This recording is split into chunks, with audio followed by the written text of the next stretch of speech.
Thank you for joining us this afternoon on HTSN and our RTV6 app. NASCAR favorite and Indiana native Tony Stewart is about to make his first public statement since breaking his leg in a violent crash last month in sprint car. Let's take you to North Carolina for that news conference now. Opportunity to talk to Tony. So we got Tony Stewart here, the co-owner of Stewart Haas Racing, along with Haas Automation founder Gene Haas, of course, a three-time NASCAR Sprint Cup Series champion and driver number 14, Bass Pro Shops Mobile One Chevrolet. A couple of housekeeping items. What we'll do is Tony will be up here for as long as you guys have questions. So there won't be any one-on-ones afterward, with the exception of some prearranged television interviews. But as long as you guys have questions, Tony will be here. So we'll go ahead and start it off. And first off, Tony, welcome back. I know these folks have missed you. How are you feeling? Oddly enough, I actually miss you guys, which tells you that I'm not healthy yet. But now excited to be back. And the reason we're going to be here until your questions are over is because Mike took my wheelchair, and so basically I'm stuck here. But now I am feeling a lot better. We've made huge gains in the last 4 weeks. This is probably one of the hardest things I've ever had to deal with. This is definitely the worst injury I've ever had in my life and racing career. So it's definitely it's been a big change from being probably one of the busiest drivers on the schedule to being in bed 7 days a week, 24 hours a day. So we're getting around a lot better. It's starting to get, well, I've got a lot of my independence back as far as being able to take care of myself and get up and shower, do all the simple things that we take for granted. That's stuff that we've been able to do here in the last couple of weeks that we've gained back. So we're definitely making a lot of ground on it. And I do want to welcome everyone tuning in to Sirius XM NASCAR Radio Channel 90. Our friends at ESPN Sports Center is following us now, and our industry members on the NASCAR teleconference. So with that, we'll go ahead and open the floor to questions. Again, if you can state your name and affiliation, that would be greatly appreciated. We'll go ahead and start right over here with Lee. Lee Spencer, Fox Sports. What's the prognosis, and when do you expect to be back in a race car? They're looking at the beginning of February, which isn't a bad deal. I mean, it's really, I guess if you had to have this injury happen, if it had happened a month later, it would have got us in a really big bind for next year even. So it would have messed up not only the end of this year, but the beginning of next year. So to answer your question, February is what they're looking at.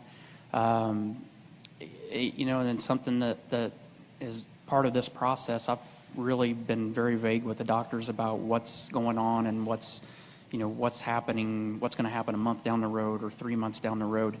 And the reason for that, I've tried to kind of, to a certain degree, protect myself from myself by not getting too far ahead and not trying to do something too early that I'm not supposed to do. I'm really trying to guard against setbacks right now. A setback would really be bad, but everything is going according to schedule and may actually be a little bit ahead of schedule. But as long as if we get done early, we don't have anything to gain by it. If we have a setback, we have a lot to lose by it. So I've been pretty disciplined on just trying to not, every time the doctor says I'm going to see you in so many days, I ask what do you want me to do through that period and what's the goal. So I'm kind of learning as we go here and trying to not get ahead of myself. So I haven't asked too many questions as far as what the time frames are, other than just the obvious of when am I going to be able to get back in a car. And he's very confident February will be okay. He said it should be 100% recovery. He doesn't see any problem in that whatsoever. So there was no doubt in his mind when he said it. He had a grin on his face, and he said there's no doubt it'll be 100%. And said when it heals, it'll actually be stronger than it was before. Claire B. Lang, Sirius XM NASCAR Radio. Good to see you again, Tony. And I guess I want to know what you've learned about yourself and your organization through this process.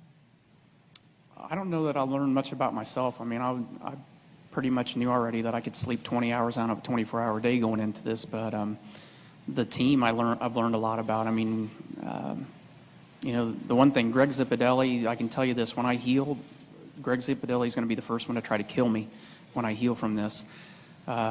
But I've never been more proud of him and everybody here at Stewart Haas to go what we're going through and try to make the changes and the growth that we're going through all at the same time and in such a short amount of time and go through this injury.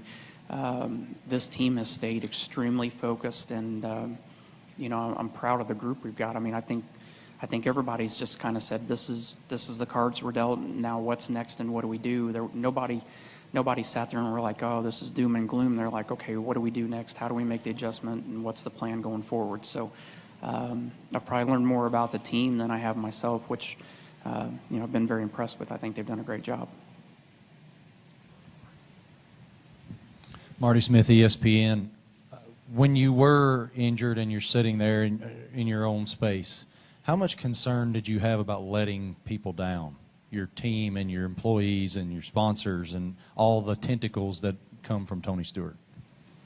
You never want something like this to happen, but, a perfect example this week is Bobby Labonte was riding his bike and broke 3 ribs and missed a race. It's just life, guys. I mean, things happen every day that, you can't guard against all the time. And the thing is, you got to live life.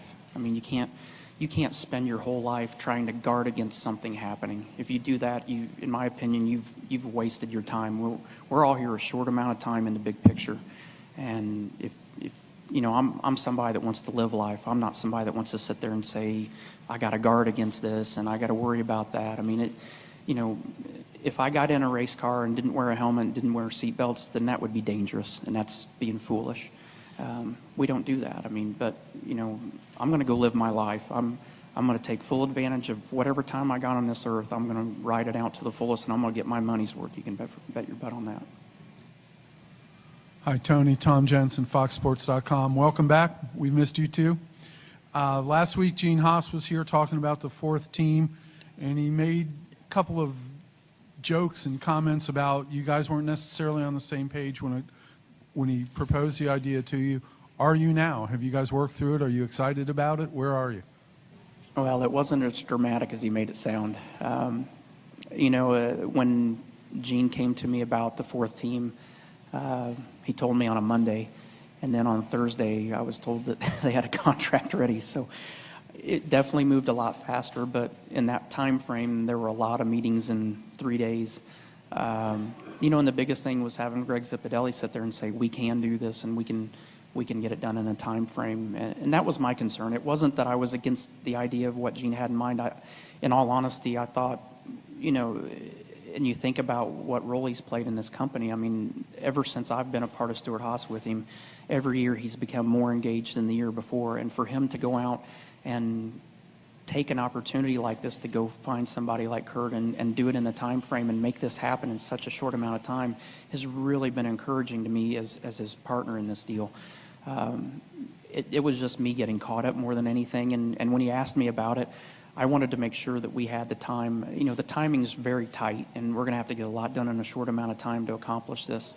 But I think it was really Greg saying we can do this and we can get this done in the time frame. And it may not be fun and it may not be easy, but we can do it. That was what made me finally give my 100% blessing on it. And it wasn't, like I said, it wasn't that we never argued about it. He asked me my opinion, and it was just Gene was so excited about doing this and having his hand involved in it. And that's great. I mean, for me, as his partner, I love seeing him in this engaged. And I really am proud of him for being as active in this process as he was. I was just worried about the time frame, and that's what he hired me for. I mean, my job's to protect this company, to look out for it, make sure that what we do in the right timing. And, like I said, Greg was the big factor of, assuring me that we could do it in the right time frame and not hurt the effort that we've got with Ryan trying to make the chase and run for a championship this year. Okay, we'll go Dustin, Kenny, and then Jenna. Dustin Long, Motor Racing Network. I just want to go back to, I can understand and appreciate your point about you've got to live life as with your limited time here. Obviously, your situation, different from like mine or a lot of other people, is certainly a lot of people depend on you here in this organization.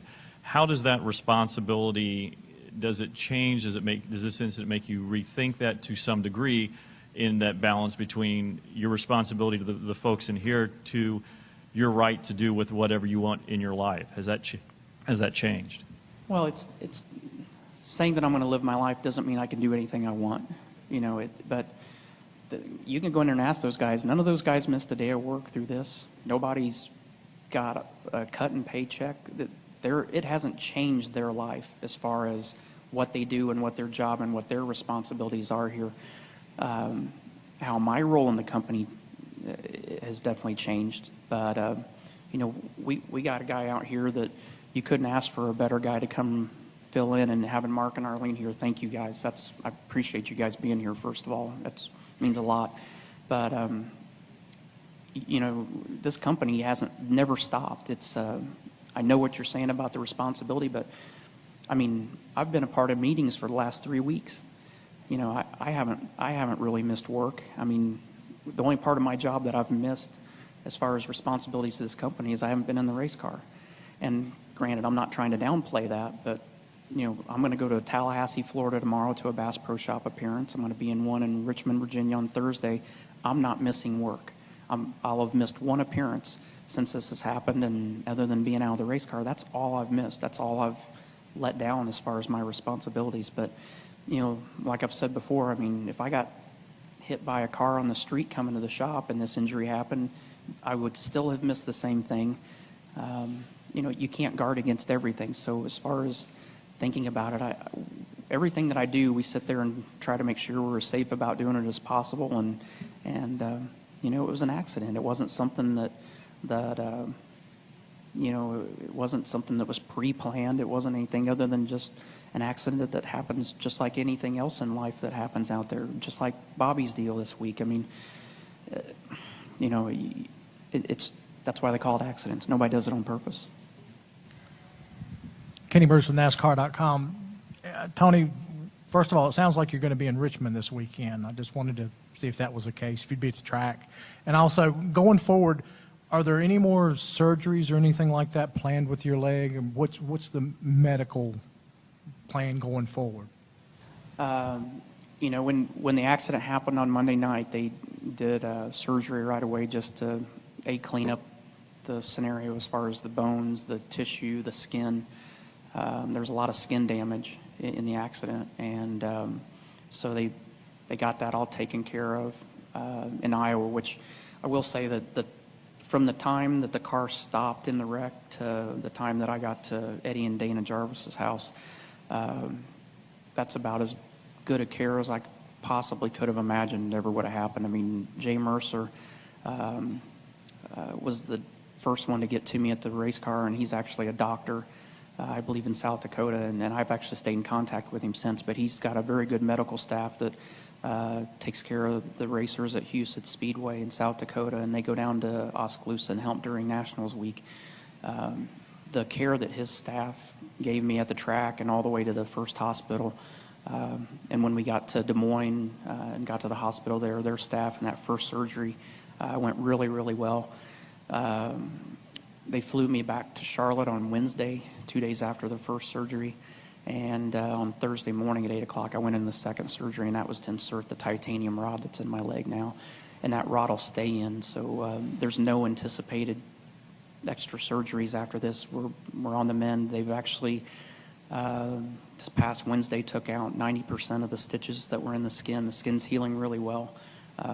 Like I said, there is a lot of skin damage where the bones and you know, where they got through the skin during the accident. But the rest of those stitches will actually come out with a doctor that helps us here with Stewart Haas Racing, who will be at the racetrack this weekend. He's going to take out the remaining stitches, and then we'll be done with that. So no extra surgeries. There's no, you know, we're not out of the woods as far as infection right now with the skin or the bones. But, you know, the time frame that the doctor said is if we can get through the first 2 months and not have any dramas with infection, that the odds of getting it are really, really low. So, you know, we're halfway there on that, and, you know, the skin just keeps healing faster than the doctor anticipated. So everything is progressing really well right now. Jennifer, AP. Tony, I have two questions, both sort of related. Sprint car racing, you sort of haven't been asked directly. Zippy had said that all that racing, it's your hunting, it's your fishing, and it also gives you your edge, he thinks, into what you do. So will you keep up the same sort of schedule that you think you've done in the past, is question number one. Question number two, Mark and Zippy both said in a joint press conference that they think that their exact words were, you are bound and determined to address sprint car safety, and that sort of make improvements that maybe should have done years ago. What can you do and add to that going forward? Go back to the first one again. What was the first one? The first one. Oh, am I going to run? Yeah. Yeah. Are you going to run? And I is haven't that? had to think very much the last 4 weeks. I've got Yeah. to sit here and watch Oprah for 4 weeks now, and I'm absolutely tired of watching TV. But as far as getting back in a sprint car, this year was the most aggressive schedule that we'd planned, and I, even if I was 100% healthy, wouldn't plan on racing 70 races again next year. I think I was a little aggressive on my schedule as far as how many dates I wanted to run. But even with that, I mean, some of the places that we went to, some of them are tracks that I'm like, it's probably not a place I want to go back to next year. The schedule, I am going to get back in a car eventually. There's no time frame on when I'm going to get back in one, but I'm definitely going to cut back the amount of races, just out of scheduling purposes more than anything. Just, I was starting to tell I was getting a little bit tired around Brickyard time. And that was, we had the truck race that week, which was a lot of stress, and we had a lot of races scheduled in the 2 weeks prior to that. So definitely going to cut back quite a bit. And a lot of that is, it's not been pressure from the sponsors. Our sponsors have been absolutely amazing through this whole thing. Everybody at ExxonMobil, all the executives there have either sent text messages to me on the phone or sent us letters to the house. Johnny Morris is one of my best friends, and he came to the house and saw us. And there's definitely concern. They want me to be healthy. They want me to get, be 100% health-wise, and every one of them's worried about my safety. And obviously, the sprint car topic's been a little bit of a sensitive topic with them, and a lot of them just don't understand everything about sprint car racing. So it's easy to understand their side from that. But they've all been supportive of me living my life and understanding why I do what I do, and but for sure, I'm definitely going to cut back that schedule. The safety side, it started before I even brought it up. Jerry Russell, who used to own Eagle Chassis, is developing a torque tube tunnel, which is kind of like a drive shaft tunnel for what we have in Cup cars for the same reason. Jeannie Butler and Butler Built here in Charlotte have already been working on tether systems for the front of the sprint cars, where my group, Jimmy Carr, who's my crew chief, has already been working on issues in the torque tube that he thinks can be addressed, plus tethers for the back of the car to make sure that the rear end coming back like it did that actually caused the problem will be addressed. So the great thing is it's kind of a movement similar to when Dale Sr.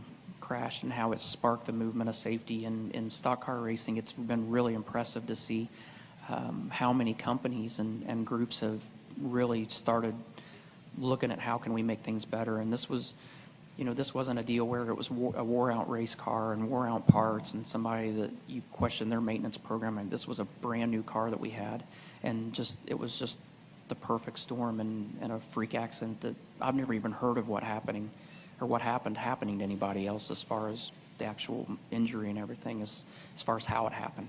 So, but the good thing is that it got enough attention to, I guess, get this movement started, and there's a lot of people that are actively working on it right now. So there's going to be something that comes positive out of this negative of being hurt. It's, sprint car racing's had a dark cloud over it this summer, and just a lot of things that normally don't happen in it have happened in a short amount of time. And it's reading some of the articles from from riders that don't know anything about sprint car racing. What they've wrote has just devastated the sprint car community. And I think that's been a big part in why some of these manufacturers have got involved and are trying to say, hey, this isn't as dangerous as everybody thinks it is, but we can make it better. So there's going to be something positive come out of this, just like in NASCAR. And there's no formal group like NASCAR put together to actually do this, but it's independent manufacturers that are saying, hey, we're going to figure something out, and that's pretty impressive to see. Okay, we'll go with Nate and then work our way down. Bob, Jim, and then Mike there in the back. Nate Ryan, USA Today Sports.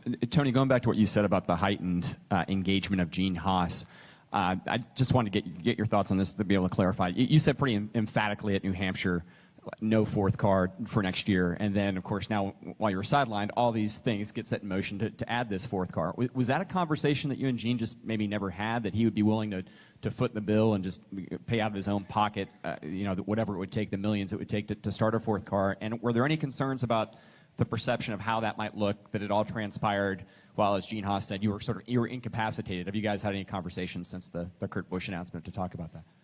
Well, when we had the press conference at Loudon, where we were at then is exactly what we said, and was 100% on the mark. There was no, I was pretty disappointed to hear Kyle Petty say that we basically lied to Ryan and deceived Ryan. Deceived was his word that he used, actually, and said that we deceived him at Loudon, in doing this. Gene addressed this last week. I mean, this literally came up while they were at Indy at Brickyard, and they were at a Chevy dinner. And that's when the conversation of doing the fourth team for next year, that's when it started. So I think as it progressed, Gene's not used to having partners. Gene's a self-made success story in the CNC industry, and he's pretty much been a one-man show doing it. And this is the first time that he's really had a partner. And I think going through that process, I don't think that he thought much.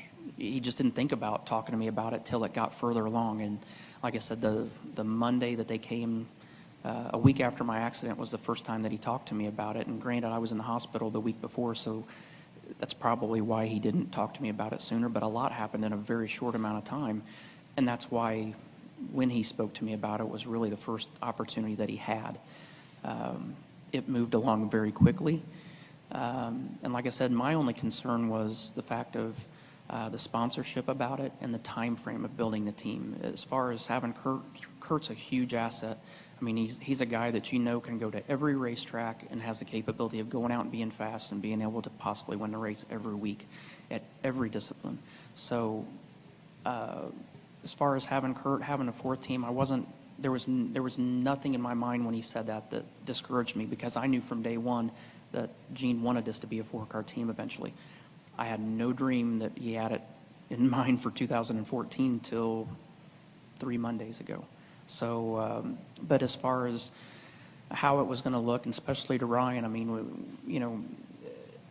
I think Gene addressed it last week. I mean, this was something that he came up with, and it happened all at once. And Gene had made the decision that he wanted to make a change. And, we're partners in this, and, Gene wanted to make a change, and I got to go with that. So, his choice to add Kurt to the organization, I mean, I really, truly was 100% behind it. I was just concerned about the time frame. So the rest of it about, everybody's perception that we're fighting and arguing, there was never one argument between us. I just expressed my concern about the timing of it, and it was no more elevated than the conversation you and I are having right here. It was just literally about trying to figure out the facts of, can we feasibly do this in the time frame that we have, and can we do it to the level that we want to accomplish in that short amount of time. Bob Pockris, Sporting News. First, I just wanted to confirm, was it the torque tube that hit your leg? Okay. Yes. All right. And as far as your therapy goes, do you know what you're going to have to do to get ready to be back in a car, and what will determine when you get back in the car? Is it just a matter of healing, so there's no further injury, or is there pain and muscles that you have to address before being able to race? Yeah, the injuries are not just compound fractures. That was probably the easiest part of it. There is tissue damage, there's skin damage that's involved, and that's kind of been the first part of this process that the doctor was concerned about, was before even the bones. I mean, they put the titanium rod in, and that's all they've done bone-wise up to this point. They literally, the first phase of this healing process was getting the skin to heal together, which I'll admit I've been about as squeamish as you've ever seen. I mean, I literally have damn near passed out at every doctor visit I've been to so far with the surgeon. And I go into it with the attitude that I'm not going to look at my leg. And then as soon as they get the wrapping off of it, I'm like, I got to look. It's like yelling at a dog going squirrel. I cannot not look. So, and then I spend the rest of the time sitting there with a wet washcloth on my forehead trying to regain consciousness. So, but it's once we get through that, as far as the therapy side, like I mentioned earlier, I really don't know the time frame of that. I know I don't have another doctor's visit for 3 Wednesdays from now, and this is the longest that I've went without seeing him. But I'm pretty sure that right after that's when we're going to start therapy. Like I said, the main reason I don't know the answer to that is because I'm trying to keep from getting ahead of myself. I do know that when we start therapy, he said there's going to be a lot of crying involved, so I'm not looking forward to that.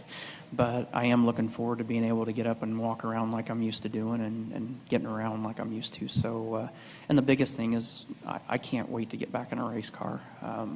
You know, and I want to be ready for Daytona. As far as when he's going to give me the green light, I don't know what that's going to entail. I'm sure a lot of it's going to be, you know, really the bones being healed 100% or as close that it needs to be to do what I need to do. The rest of it, I think, is going to be up to us therapy-wise to get the rest of that in shape, and I can promise you we'll work really hard on that side to accomplish that goal too. But the doctor will ultimately make that decision as far as when we're clear to get back in a race car. Jim Utter, Charlotte Observer. You said you've been watching a lot of television. I just wondered, have you been watching a lot of NASCAR television, and what has it been like to follow the sport as a sort of fan rather than participant? I'll be honest, when I heard Kyle Petty say that we deceived Ryan Newman, I pretty much quit watching the talk shows and went to just watching the qualifying shows, the practices, and the race. You know, I'm kind of used to hearing some of that. I'm glad I'm at the racetrack and don't see those shows because I was a little disappointed with it. But, you know, every weekend, especially the last 2 weekends, my team's got me the radio that you guys are aware of that I can sit there and listen to the team and talk to the team, you know, from the bedroom and lay in bed and watch TV and watch practice. And that's been really, makes me feel engaged with the team even more. It's like even though I'm not there, I feel like I'm there. You know, even at Michigan when the 8:30 practice came up, I was, believe it or not, I was out of bed and watching an 8:30 practice. Like I said, made me feel like there's something still wrong with me because I'm getting up early and all that. But I really am trying to be as engaged as I can and trying to be, you know, I'm not very much help from laying in bed in Charlotte. But, you know, if there's one thing that I can see when I see the car on the racetrack that can help, you know, I like having that opportunity to be able to contribute. So, but I get NASCAR.com, I get the timing and scoring on there, I get the little dots tracking around so I know exactly where the cars are on the track. I got the radio up here and I watch the TV and can follow the race. So I like listening to Dale Jarrett and those guys on race day. I just don't mind missing some of the other stuff that goes on before that really doesn't matter. Tony, Mike Solarte, News 14 here in the back. You just talked about how you're staying engaged with the race team and that sort of thing. Is there any one thing that you are missing the most, other than obviously the obvious of being just able to go and do what you want to do with being walking around? I mean, is there one thing you're missing in particular at the racetrack, but you know, besides just being there? The hot girls, there's no doubt. I mean, when you're laying in bed, there's not much traffic going through my room, so it's, and you know, I thought surely through 3 Cup championships, an IndyCar championship, winning the USAC Triple Crown and National Championship in '94, that I could surely out of this whole process get one hot nurse during this whole thing, and I got Eddie Jarvis to take care of me. So, and with that, I mean, Eddie and Dana, you couldn't ask for a couple that is like family to me to take better care of me than they have. I mean, nobody could do it. They've literally turned their house upside down for me, altered their lives for me for the last month, and however much longer I have to interrupt their daily routine. But they have been beside me and through this with me 100% from day one. And there's been other people involved that have helped out a lot too. But, you know, when this happened, I mean, Eddie had to make some really tough decisions in a very short amount of time. And you know, I don't think there was anybody that I would have trusted more than him to make crucial decisions about where to go, what doctor to try to get in touch with to do the procedures. And I think he did it and handled it better than anybody you could ask for. So, but yeah, I miss the girls at the track, I'll be honest. So. We'll go with Jeff, Deb, David, and then we'll come to Doug here in the front. Jeff Gluck from USA Today. After the wreck happened, I think the wife of the driver that was the other driver in the crash said something like, she thought that you might have even saved her husband's life because her view was that you made a last-minute turn when you saw him. What did happen in the crash? Did you try to avoid it at the last minute? And once you were injured, did you immediately know, like, this is season ending? This is really bad? What actually happened in the accident is he had hit a marker tire on the inside of the track, and when it did, it pushed the tire in through the infield in a part that wasn't watered down like the racing surface was. So it picked up a dust cloud. There wasn't a lot of wind, but there was just enough wind that it pushed it over top of the racetrack. And what the view was like, I'm exaggerating when I say this, it was like the scene of Days of Thunder where he's driving into the smoke cloud. It wasn't quite that bad, but I couldn't see through it, and leading the race, I wasn't going to jump out of the gas just because there was dust there, because there's a lot of times people get below where those tires are and in between them and pick up a little dust that kicks across. But, we have one-way receivers in there, receivers that race control has, and nobody had called a caution, and I think it was, like I say, it was the perfect storm. I think they were a split second of calling it probably, and when I got through the back side of that and could actually see what was on the other side of it, he was sitting right in the middle of the racetrack. And, the track we were running was a half-mile track, and it was very, very fast. And we were running wide open around there. The times were very quick. And so, if it hadn't kicked up the dust, I would have been able to see him much earlier than I did. When I did see him, I was aimed straight at the cockpit. And, even if I wasn't aimed straight at the cockpit, your reaction is to try to go around it. But definitely in that scenario, it was try to at least go somewhere other than where I was pointed. I knew I wasn't going to miss him, but at least I got to the side of it a little bit. And so, I tried to minimize the damage of what was going to happen to both of us. But, the way it worked out, it ended up, tearing the right rear suspension up. And so as far as the second part of it, when I landed, I started unbuckling my helmet and undoing my belts, and it just felt weird that I couldn't. My right leg felt numb, and I thought I must have just banged it, against a frame rail or something, and it went numb. But when I looked down, it's like I told Steve Addington, it wasn't like the toe was out in the front end, and it was more like we needed a jig to fix it. It was way out. So I knew at that point that it was fairly serious. And then when I went through the first surgery and realized, I didn't really look at it, and it was still inside my leg was inside my uniform, so I really didn't fully understand what the extent of the injury was. Till after the first surgery and after they kind of showed me x-rays and what had happened and what they had to do to fix it. So at that point, I knew we were going to be out. The reason we didn't let you guys know that, and I know you guys probably think we deceived you by not telling you that information, but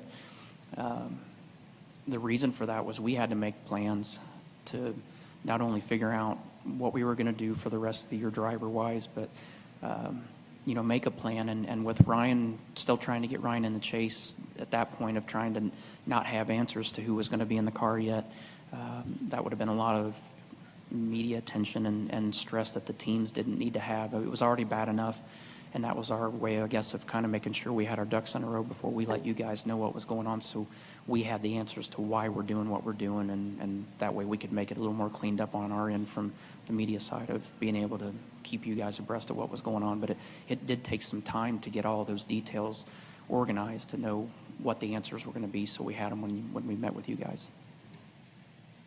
Deb Williams, RacingToday.com. It's good to see you, Tony. Will all of your therapy be done here in Charlotte, or will you do some in Indianapolis with those doctors up there? And I know you said you didn't want to get ahead of yourself, but has the doctor indicated to you how many days a week you will have to do your therapy in each hour of the day?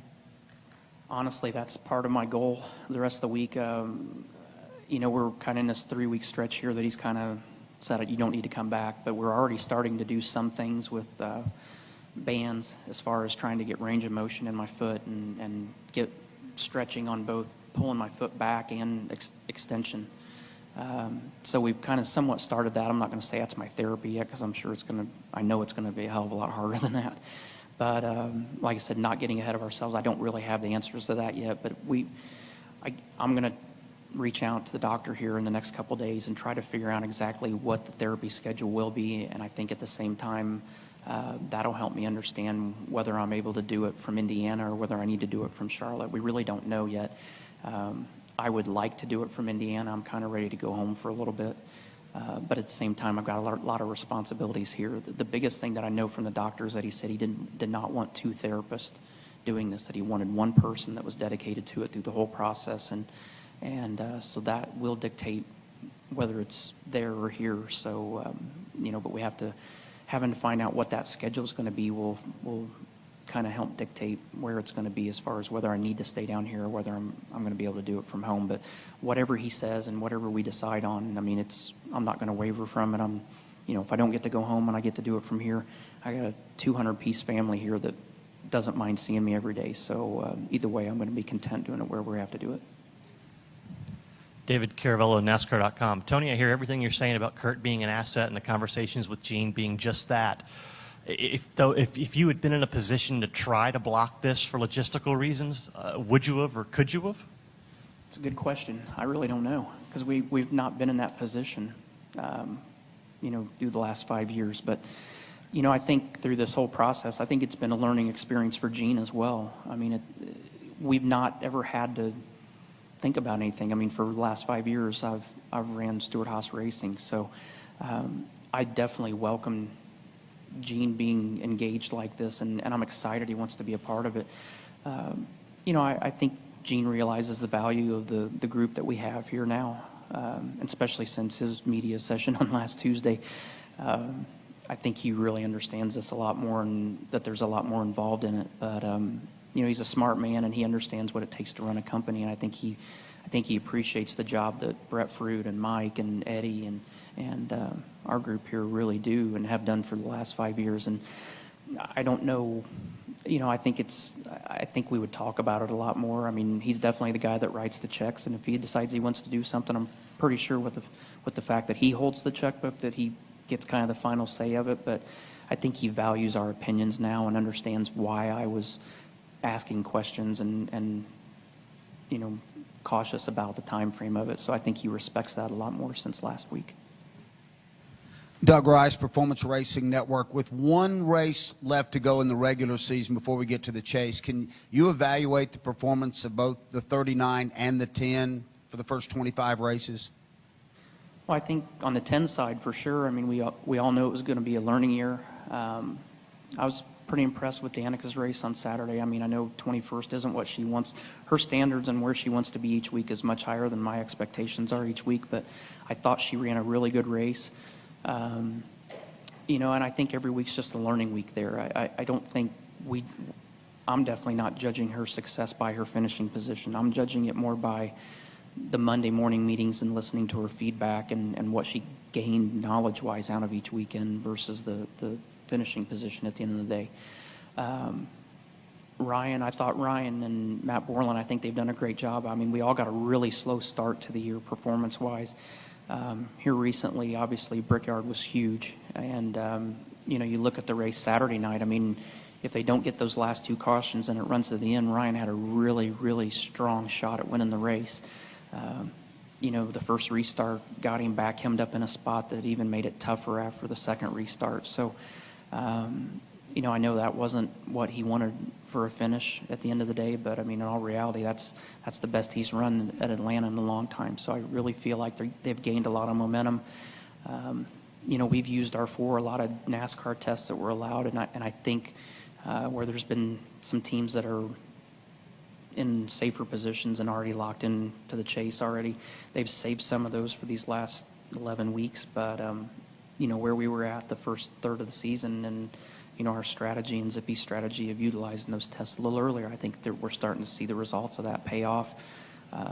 Mark had a good start to the race and then got caught up in the same deal that Casey Kane got caught up in on that restart. And other than that, I mean, I think we were in line for a strong day there. I mean, he had to go out early qualifying, which wasn't an asset for us there, but Mark's one of those guys that it doesn't matter where he starts. He knows how to run the race and especially race the race at Atlanta. So there wasn't any concern there, and I think we were in good shape there as well as if we would have had the opportunity to not get caught up in the crash there. So I feel like all three teams are doing a good job. I'm really proud of the 14 team. I mean, to have Max in the car the first week, Austin in the car the second week, and Mark in the car the third week, that's 3 big changes. And Steve Addington's probably, you could probably not have to sign him up for Rosetta Stone to learn new languages, because I think he's had to learn 3 new languages in the last 3 weeks, so or 4 weeks. So you know, I think he's done a great job. The teams have done a great job communicating and working, and you know, keeping their eye focused on what the goal is each week.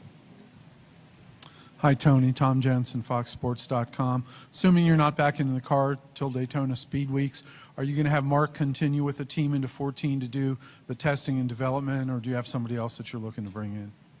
I'm all for Mark Martin doing all the testing he wants to do. I've never been a big fan of testing anyway. It's like watching paint dry to me. But you know, like I mentioned earlier, if there's ever, I don't know that you could pick anybody any better to, you know, if that scenario happens, I definitely hope he would be willing to do that, and would love to have him do it for us, because he's been around the sport so long and he's so detail oriented. I mean, you couldn't ask for somebody better to go into test, and that probably would pay more attention than I would about what's going on with every detail. So you know, that would definitely be a great option for us. Tony, the busiest guy in racing goes from, you know, racing 6 nights a week to bedridden watching Oprah. And I guess that could go, you know, the other way, where you could be woe is me and feeling bad about yourself, but you seem in good spirits and you look good. You look like you've lost some weight.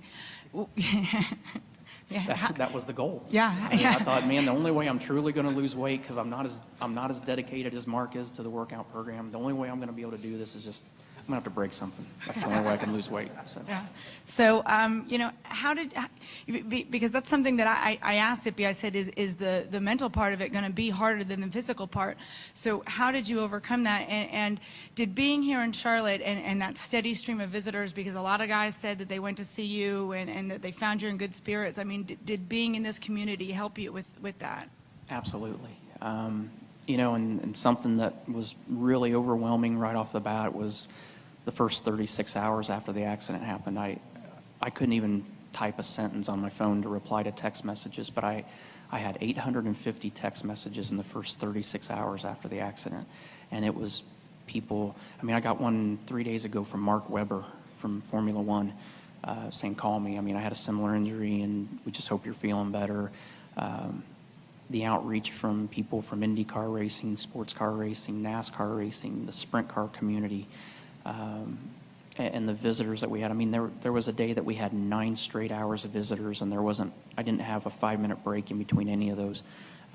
That's been a huge, huge asset in keeping me motivated and my spirits up. And I'm kind of surprised myself, to be honest. I mean, I'm surprised I've been this upbeat about it, and I don't know why. But I guess I just look at it as it's just a bump in the road. I mean, I've raced 36 years and never had an injury that lasted, you know, the worst injury I had was an IndyCar crash, and all I had was fractures.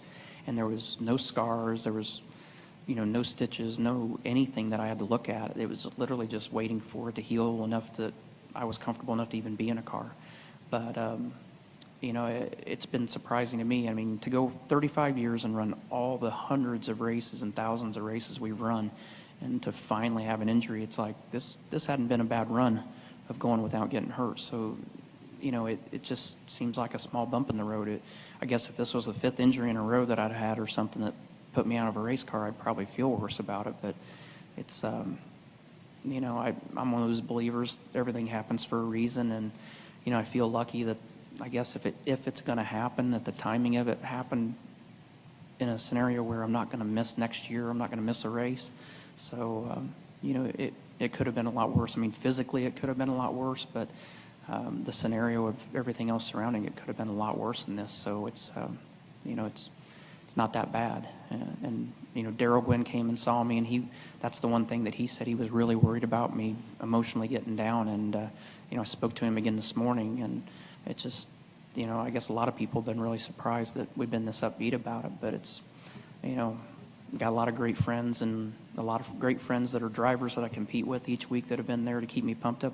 Clint Boyer has probably been my comic relief. When I know he's coming to the house, I clean everything up around my bed. I clean everything up around because I know I'm going to be laughing so hard I'm going to knock stuff off on the floor and everything. But I really wanted to wear a shirt that he brought me this week, and like everything else I want to do, like being on Twitter, it got vetoed by Mike.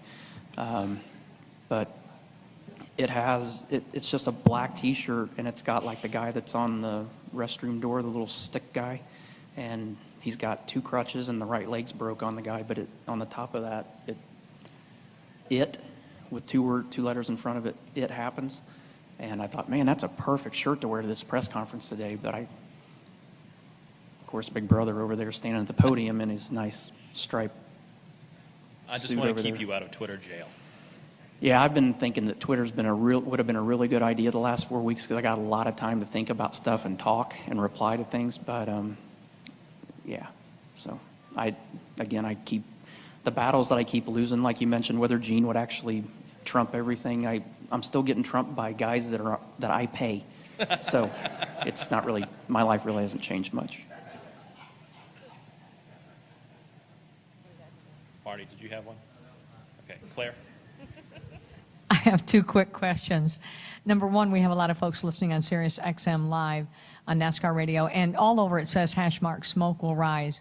What kind of reaction have you gotten from the fans who are listening now, either your fans or fans maybe who didn't follow you but felt for you? Well, I know Mike follows that. I don't even know how to look at Twitter, to be honest. So that actually was Mike's creation. But I mean, we've got so many cards and letters in the mail that have that at the bottom of it, and I think it's just something that everybody's kind of been able to grasp onto that reminds us all that we're down, but we're not out, and we'll recover from this. It's just like I said, it's a bump in the road, and I've got a stack of cards from fans just that have come to Eddie's house that is this tall. Not to mention what we've got at our race shop here. Spoke to my mom yesterday, and the amount of cards that we've got there, and they've actually put a board up, and everybody that comes into our shop has wrote messages on the board, and it's just been overwhelming, she said. So, I know there's a lot of fans that haven't been able to talk to us that are supportive, and that's the stuff. That's the things that help you when you're, when I'm having a bad day at therapy and I don't feel like doing it, or it hurts, and you don't want to go those extra 10 minutes or whatever. That's the things that you put in your mind that help keep you motivated and keep you wanting to push to get through this and get healthy, is because it's not just for me, it's for 200 people here at Stewart Haas Racing. It's so Mike won't yell at me, and it's for our fans. It's for the people that support us every week that miss me being in the race car. And my second question is, what are the most difficult parts of, we know you support the Kurt Busch edition, but what are the things that are going to be really tough? And then where are you on Kevin Harvick's team? Crew chief, team members, that sort of thing?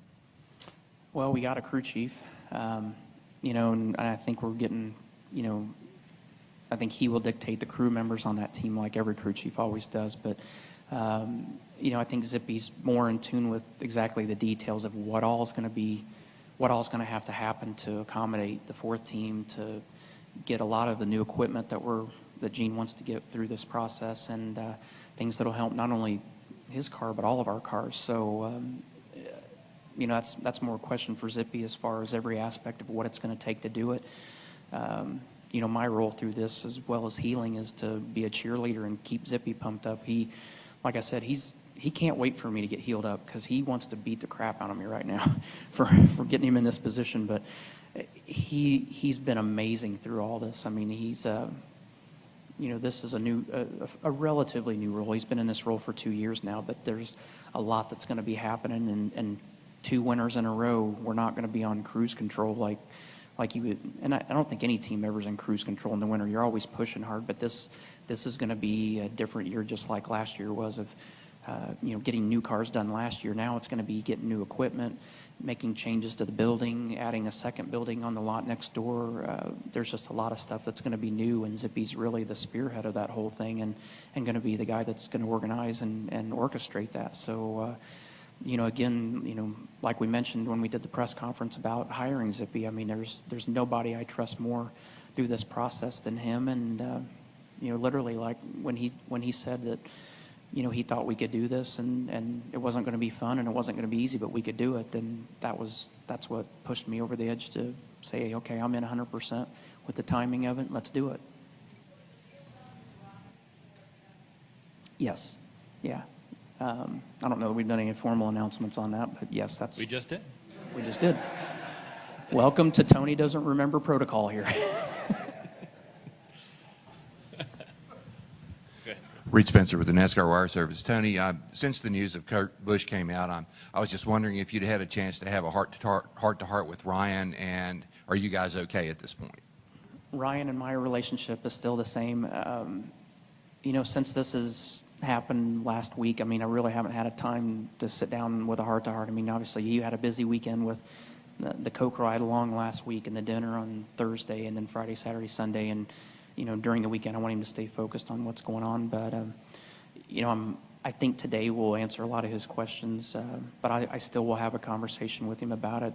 The biggest thing is I want him to focus on what we're trying to accomplish this year. And even when we spoke earlier this year, before we made the announcement at Loudon, we had both, we were both very adamant to each other that our friendship was going to stay the same, and that, we both knew where each of us stood as far as the business side of this, and understanding that it wasn't emotionally driven, that it was business driven, and that through this that our friendship would stay the same, and this won't change that.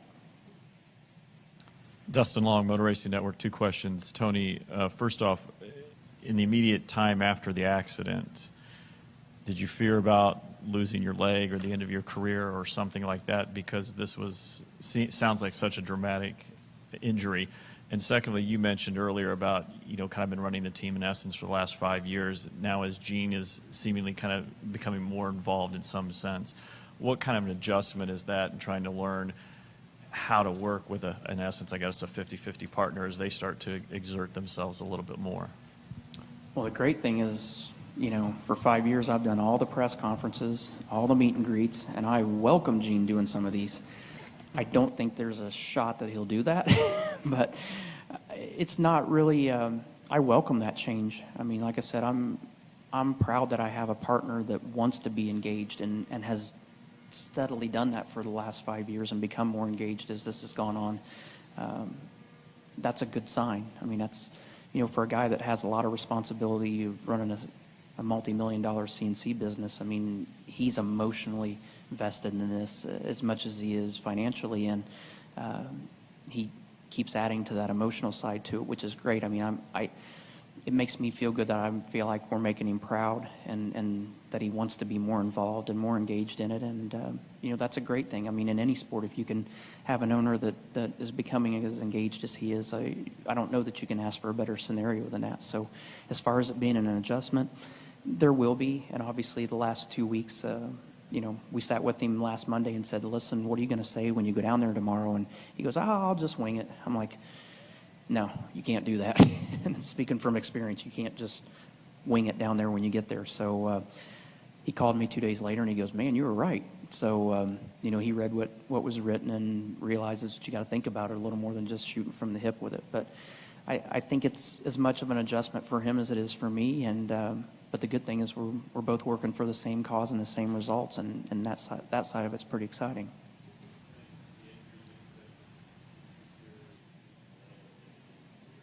I honestly didn't know. I didn't know what the extent of it was, Dustin, to be honest. Like I said, I'm kind of I'm squeamish when it comes to, I can't let them draw blood to do my physicals each year without looking at the ceiling and stuff. So, when it happened and when it was, the doctor that I told you that was the first one to me in the race car, he was also in the ambulance, and he tried at some point during the ride to somewhat explain to me what was going on, and I did this and said, I do not need to know. I don't want to hear it. I learned a lot more about it after the first surgery when the surgeon came in on when we got out of recovery and were coherent enough to understand what he was saying. We realized the severity of it then, but the threat of losing the leg, I don't think it was ever to the point where where there was a huge threat of it. There was a lot of trauma that went on with the leg, obviously, during that, but by the time the surgery was over, they'd already overcome all that and got everything stable. So, you know, I learned a lot more about it after it happened, but I guess during that process, I was on a need-to-know basis, and I did not need to know for sure. Tony, I know you said that you've been watching the races, you know, with all the gadgets and radios and all that stuff, but what do you see? What's your impression of watching the races? I mean, you've been in every Cup race since you started. What does it look like to you on TV? Same as the replays look like when I watch them on Monday after the race. So, you know, I thought Atlanta was good. I mean, I don't know, with the way the race was going, I don't think anybody knew 20 laps from the end when we had that first restart, first of the last two restarts. I don't know how you could have planned who exactly was going to win. I mean, Kurt's restart was outstanding, and, you know, threading the needle, and I mean, drove by 4 cars in one corner there on the restart. So, you know, I guess it really hasn't changed my perspective of it, because it's, you know, you always see the replays on Monday or Tuesday, or you see the highlights of it. It really, from that standpoint, hasn't changed. And like I said, I guess I've been a little more engaged than just watching it on TV. I mean, I spend more time watching the lap times on the computer and watching exactly where the cars are, and really stay focused on listening to the audio of listening to Mark's comments during the race, and trying to, you know, listening to my comments to how I talk about the car to Steve Addington and how Mark does. The language is totally different, but understanding it a couple weeks into this now and learning what he's wanting and trying to figure out, okay, what would we do in that scenario? And then I can scroll to Danica's channel, and I can scroll to Ryan's channel, and just going back and forth. I stay really busy during the race, because I'm not only listening to what's going on in the 14 car, but I'm really engaged in listening to what all 3 cars are going through during the race. And like I said, watching it on the computer, I'm not sitting back in a recliner getting a beer every commercial break and watching it on TV. I'm really engaged and got a lot more information than what they're just getting from the TV broadcast side of it. Jim Utter, Charlotte Observer. You get lauded for all your success in various forms of motorsports, but one thing that seems to have come out with this incident, particularly from Gene last week, is talking about how engaged you were here at Stewart Haas Racing, and even you today talking about, you know, I was the one who said, you know, are we really sure we should do this next year? And Gene said last week, you know, I want to spend this money. Tony can be the good businessman. Do you think that your contribution here as a business owner, as an owner, has been kind of overshadowed a little bit the last several years, outside of just being a successful driver, that how much you're engaged in what goes on here on a kind of a day-to-day business, considering how you entered it as being offered a half ownership?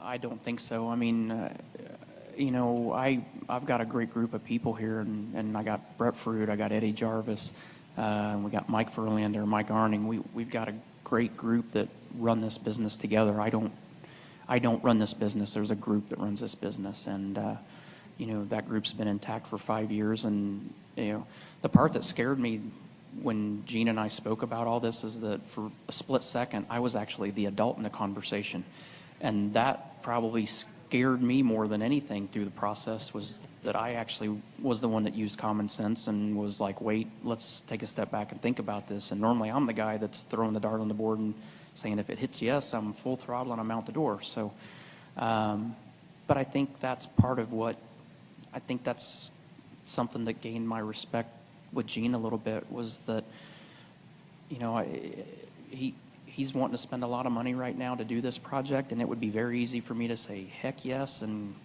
give me the blank checks and let me go run with it. But, you know, for 5 years we've ran this like a business, and that's what he hired me for. I mean,